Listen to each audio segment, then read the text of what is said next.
Welcome to Dad's Slightly Warped Bedtime Stories, a podcast where I tell my kids stories and record them to share with you. Tonight's story is about a little girl who lives on an island with just her mom and dad.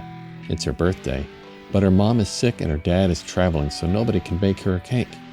Luckily, her friends are willing to do it for her, but they happen to be monkeys.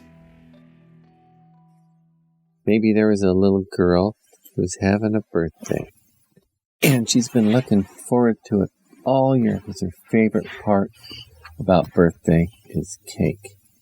And she loves cake so much. She's a cake connoisseur. She loves chocolate cakes and vanilla cakes and angel food cake and devil's food cake and red velvet cake. And she's an only child, so she doesn't have any other siblings during the year to eat their cake. Just her mom and dad and her. They live on an island. Her friends are monkeys.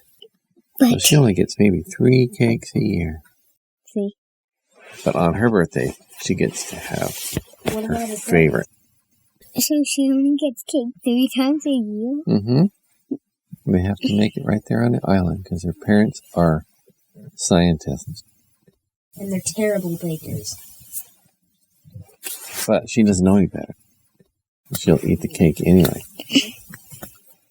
This year, her mom and dad couldn't bake a cake. Her mom was feeling kind of sick. And her dad, he was traveling to another island to do some studies. Because there's this once-in-a-lifetime event of some kind of migration or something like that, coinciding with a certain lunar phase.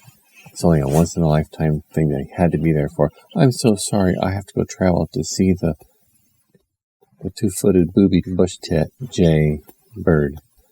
So he had to travel to go see this crazy bird do its mating ritual by launching itself off a pile of feces into the arms of his mate.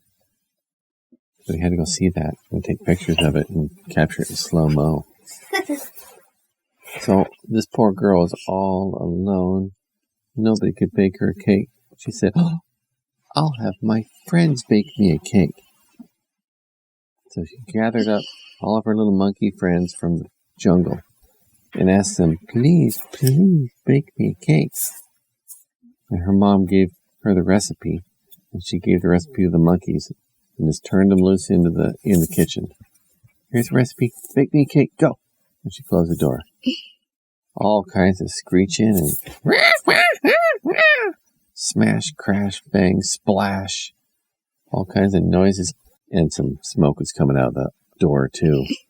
But about 2 hours later, one of them comes out. He looks totally exhausted. He's covered with flour and egg and all kinds of stuff all over him. He's like limping. He drags himself out, lucky to be alive. And he points in there. He says, and then he just collapses. And she takes that to mean that her cake is ready. So 2 more monkeys come out carrying the cake. And it's got some slivers of pineapple sticking out of the top of it that they tried to light on fire as candles, but they didn't work. So they're just sort of scorched and smoldering a little bit. And they bring it out unsteady and shaky and they set it down on the table. And they try to sing happy birthday, but they're not very good because they're monkeys.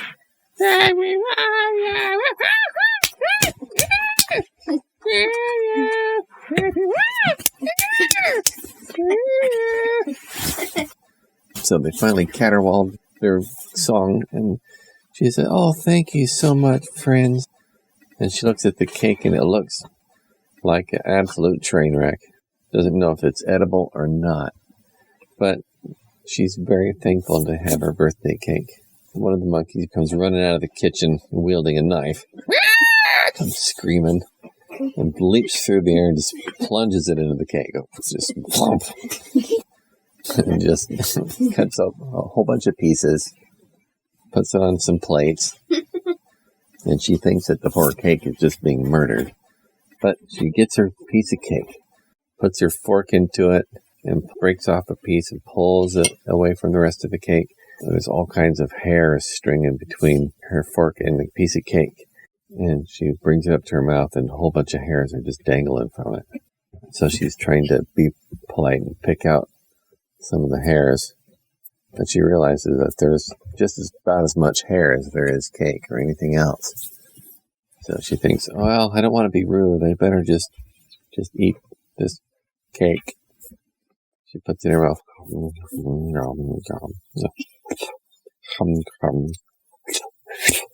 Discreetly tries to pull out hairs. There's long hairs, there's short hairs, there's brown hairs, white hairs. All kinds of different hairs. Big old chunks of like under fur comes out, and the monkeys are sitting around and looking at her with expectant eyes. Like, is it good? Is it good? And she's like, great cake, friends. Thank you so much. Thank you. So they're all sitting there watching her. And she feels like, oh, well, I got to finish this cake. So she eats the entire thing, which is about 80% hair. Basically, like hair cake. They just brush each other over the top of the I have no idea. Like hair, eggshell, a little bit of flour, some sugar. The frosting is, I'm not sure if it's really frosting or not. And mostly butter with a bunch of hair on top of it. And pineapple spear sticking out of the top of it.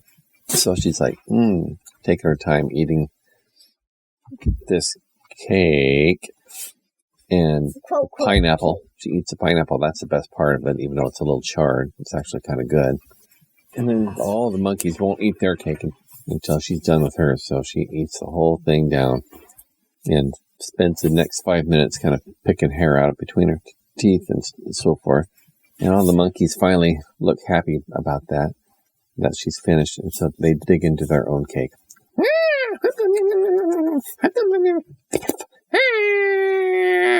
They're a little bit upset about the hair, too. And all at once, all the monkeys point toward one monkey. And they point at him, and they go, and they look at this poor monkey's back, and it's completely bald.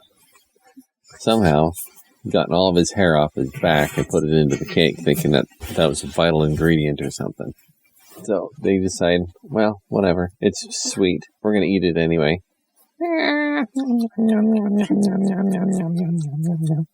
They eat all the cake. And there's one piece left. They offer it to a little girl. And she says, oh, I don't know. One piece of cake is about all I'm allowed to have. Maybe my mom would like it when she's feeling better. Oh, okay. Then they stop and think, oh, no. Your dad doesn't have any cake. There's no piece left over for your dad. They look at each other and start baking another cake because they're worried that the one piece of cake is not enough. So they're in there for another couple hours. It's just about bedtime at this point. They come out, a bunch of screaming and hollering, splashing and crashing and breaking stuff. One of them comes dragging out just like before and looks just defeated. He's saying, it's done. We finally did it. We created another cake. So the other monkeys bring it out on this big old plate. And it looks just as good as the first one did. Every bit as good. Only that now there's two monkeys with bald backs. Why did they put in back hair? I don't know. Because they're stupid monkeys. And maybe she could say, no hair next one. Yeah. Next time, she said, maybe bake me a cake that has less hair in it. I like the hairless ones, too. Oh. And I'll point their fingers at the other monkey, who looks embarrassed and ashamed of himself. Why did they point at him? Like it's his fault. Although you'd think that all the rest of the monkeys have to rip the hair out of his back for him. Yeah, rip his hair off. Rip. Throw that into the bowl. And they tell the little girl, there you go. There's enough cake for you and your mom and your dad to eat for the next week. Oh, thank you, sweet monkeys. You're such good friends. They decided they needed to sing her another song. More slapping, more violence, more screaming. Finally, she said, oh, it's my bedtime. It's time for me to go to sleep. Why don't you monkeys go back out into the jungle, and I'll call you tomorrow. Maybe you can help me eat this cake, okay? The end.